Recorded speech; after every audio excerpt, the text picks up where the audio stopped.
ஆண்டவராக இயேசு கிறிஸ்து அவர் என்றென்றும் மாறாதவராக இருக்கிறவர். அவர் என்றென்றும் மாறாதவராக இருக்கிறார். அவர் சொன்னார் உங்கள் துக்கம் சந்தோஷமாக மாறும். உங்கள் துக்கம் சந்தோஷமாய் மாறும். உங்க கவலைகளை போக்கக்கூடியவர் ஒருவர் இருக்கிறார். உங்களோட கவலைகளை போக்கக்கூடியவர் ஒருவர் இருக்கிறார். அவர்தான் ஆண்டவராக இயேசு கிறிஸ்து. அவர்தான் ஆண்டவராக இயேசு கிறிஸ்து.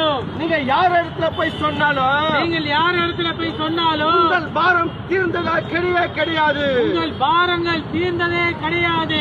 பல பிரச்சனைகளோடு காணப்படுகிறீர்கள்.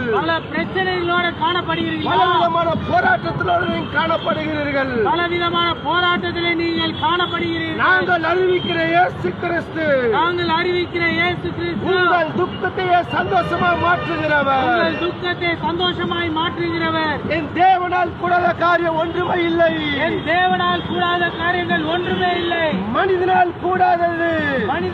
கூடாதது இயேசுவால் சகலத்தை செய்யக்கூடும். இயேசு கிறிஸ்துவினால் சகலத்தை செய்ய முடியும். ஆண்டவராக இயேசு கிறிஸ்து மீண்டும் வரப்போகிறார்.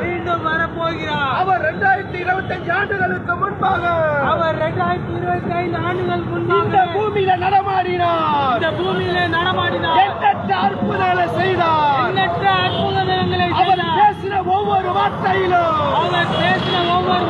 அது ஜீவனமாக இருந்தது. அது வல்லமையாக இருந்தது. கையில விழாத வார்த்தைகளாக இருந்தது. இயேசு ஒருவரே தேவனாக இருக்கிறவர். இயேசு கிறிஸ்து மீண்டும் வரப்போகிறார்.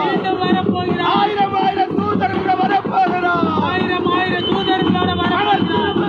மனம் திரும்புங்கள். உங்கள் பாவத்தை விட்டு மனம் திரும்புங்கள். ஜெபிக்க போகிறோம்.